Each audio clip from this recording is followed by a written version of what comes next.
Welcome back to SI Now, powered by Ford. I'm Maggie Gray. My next guest is currently number 7 on college basketball's all-time scoring list. He's also a 2-time All-American and has the cover of this week's Sports Illustrated. Doug McDermott is here. Congratulations first on the cover. Thank you. I really appreciate it. Were you surprised to see that it was a throwback cover and one of your idols, Larry Bird, was the inspiration? I was a little surprised. You know, that's one of my favorite covers of all time, the one with him on it. So to be able to say that I'm on the same type of cover is pretty special.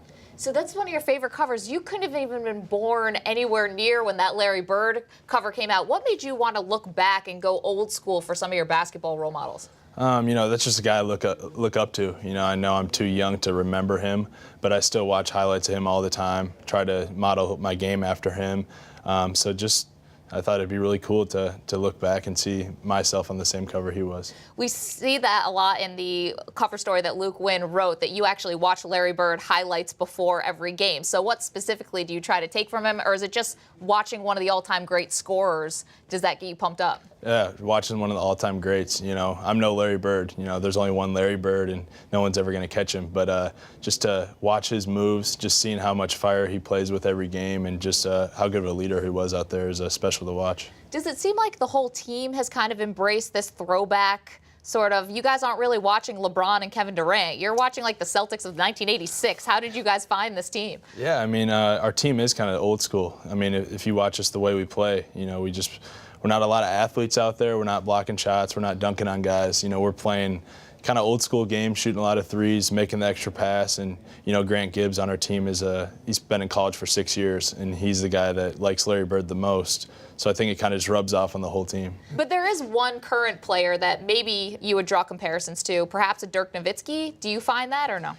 You know, he's 7 feet, and I'm not quite that tall. So, you know, I like his game a lot too. I watch a lot of his stuff, you know, his fadeaways, but he's able to shoot it over taller defenders, you know. So I just try and take a little bit from each player. You know, I like to watch Paul Pierce as well, and just take a little bit from every great player. You also do this pregame ritual of sort of a very deep visualization that almost borderlines on hypnosis. Can you tell us a little bit about this and why it works for you? You know, it's not really the hypnosis everyone's probably thinking. You know, it's not that post-prom high school hypnosis where you're acting like a fool out there. But it's just a way to get me relaxed. And Jack Stark, our psychologist, team psychologist, has been doing it with me since freshman year. It just gets me calm, gets the right stuff in my head, and allows me to perform well on the floor. Can you play a game without it? You know, I probably could, but it just I'm a superstitious guy, and you know, I like to keep the same routine, so I try and do it every game. So what other kind of superstitions are you working with every day? You know, I'm working with a bunch, and I think it starts with my dad. He's just the most superstitious guy I've ever been around. You know, I wear an undershirt when I play, and I haven't taken it off in my 4 years at Creighton.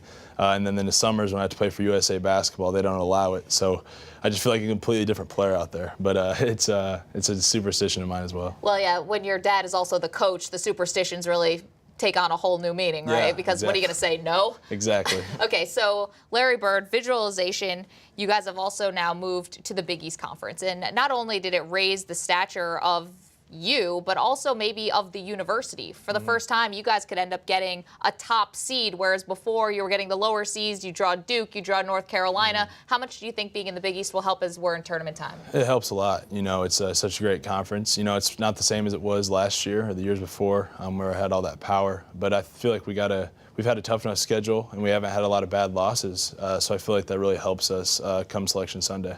For you individually, the accolades have been there. People think you're a slam dunk for National Player of the Year, which I'm sure is a great honor for you. You're a 2-time All-American. How much does Creighton, though, need to make a deep run in this tournament for you to feel like you've left without any unfinished business? You know, I think, you know, it's been a great season, but everyone knows that, you know, March Madness is where, you know, the great players step up and the great teams.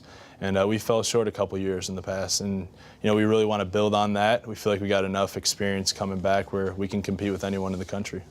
Don't doubt it. And just such a bigger platform. Have you noticed it personally? I mean, the great nickname, you've been in the public consciousness for a while, but can you even tell that it's just a bigger stage now? Yeah, the fact that I'm sitting here right now, you know, I never would have guessed I'd be here. So the Big East has definitely helped that as well, playing on, you know, the national television every game. And, you know, it's really special. The Missouri Valley was a great conference, but this has felt like a big step up for us. Speaking of the nickname, I reached out to our senior writer, Seth Davis, to see whether or not he wanted to take credit for coining Dougie McBuckets. He passed it off to Rob Douster, who he says actually, who do you believe coined the nickname? The first time I saw it was Seth Davis, so I'll give him the credit. But there could have been a guy. Rob might have came up with it first, but I'll give the credit to Seth because I saw it first on my Twitter feed from one of his tweets.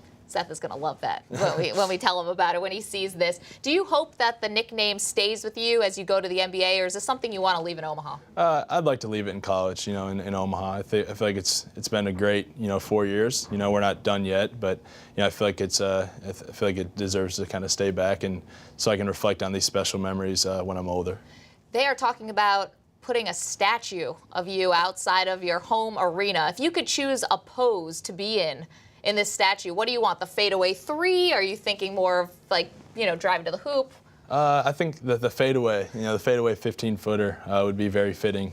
I feel like I've really tried to work on that a lot, and it's been a great shot for me the last couple of years. Was there a moment when you realized you made the right decision to come back for your senior year? Yes. I'd say literally the first game we played this season, just knowing that I'm here again, back with my brothers, back with, my dad coaching the team, just felt right. And, it's been a great season. And like I said, we still have a lot of goals to reach. Certainly a lot of basketball to play. I'm not sure if many people know this. You are technically a walk-on at Creighton's basketball team, which is funny thinking of a two-time All-American as a walk-on, but you did this because of your teammate Grant Gibbs had that sixth year of eligibility. So it means that Pops had to pony up and pay for your tuition. Now that you're projected as a lottery pick, as he started, floating the idea of payback. Yeah, a little bit, but I'm not going to pay him back. But it's been great. I'm so glad we could get Grant Gibbs back another year. It's allowed me to move off campus. Don't have to live on campus anymore. So it's been really nice. And, I'm sure my parents are getting a little sick of paying the money, though.